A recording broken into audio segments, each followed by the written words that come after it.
In early 2009, the bustling city of Boston was rocked by an unlikely threat lurking in the shadows of the internet. A string of violent incidents had begun to unfold, all tied to personal ads posted on Craigslist. At first, they seemed unrelated. A woman tied up and robbed in a hotel room. Another left terrified after a stranger tried to handcuff her. Then came the murder. On April 14, 2009, Julissa Brisman, a 26-year-old aspiring model and masseuse, was found dead in the doorway of her hotel room at the Marriott Copley Place in Boston. She had been bludgeoned and shot multiple times.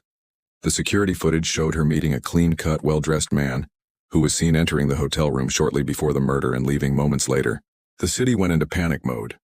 The press dubbed the unknown suspect the Craigslist killer, as all of the victims had been contacted through online ads for massage services.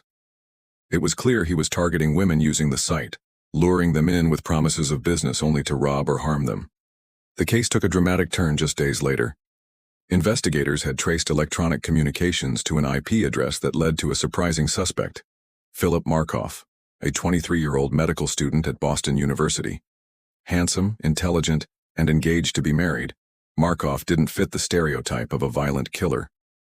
When police pulled Markoff over on April 20th, they found zip ties, a handgun, duct tape, and other incriminating evidence in his car. His fiancée was stunned. He had been planning a wedding, attending classes, and living a seemingly normal life. But underneath that polished exterior was something darker. Authorities believed Markoff was living a double life. He had allegedly responded to multiple ads under fake names, targeting vulnerable women for sexual gratification, power, or thrill. In some cases, he robbed them. In others, he simply left them shaken.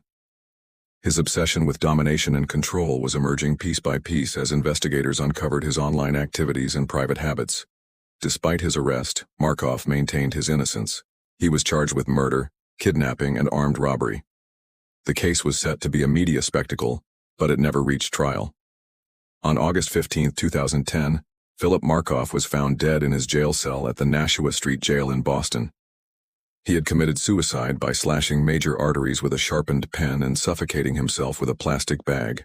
He left no suicide note. As more information came to light, it became evident that Markoff's actions weren't driven by financial need or desperation. He had money, a future, a fiancée, and academic success. What he lacked was empathy and emotional stability. Psychologists later suggested that his behavior may have stemmed from a desire for control, hidden deviant urges, and possibly a narcissistic personality disorder. He targeted women he thought no one would notice, assuming wrongly that they were disposable.